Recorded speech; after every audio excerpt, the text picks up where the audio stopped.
Hey, welcome to Alan's Garage. I've had a bunch of people asking about updates on the coolant tank that I got from eBay for the Mini Cooper. So I just wanted to give a quick update on that and let you guys know exactly how it's doing and if I've been happy with it or not. First off, it's been a while here, so take you around, let you see it. Been putting a lot of work into this car. It's been crazy reliable, and been enjoying it for probably about a year now. Let's go in.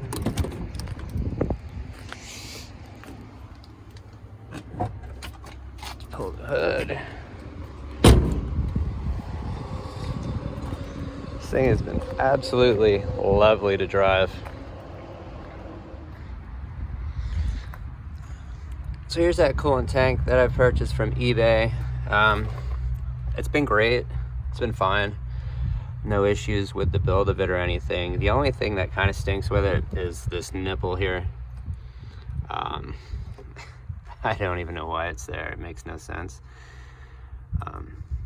It seems that coolant will just end up flowing out of it. So I thought the easiest thing to do would be just block it off. I used a vacuum cap on it, and that's been on there for about a year now.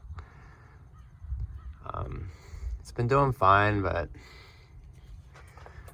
I think coolant does still leak out of it every now and then.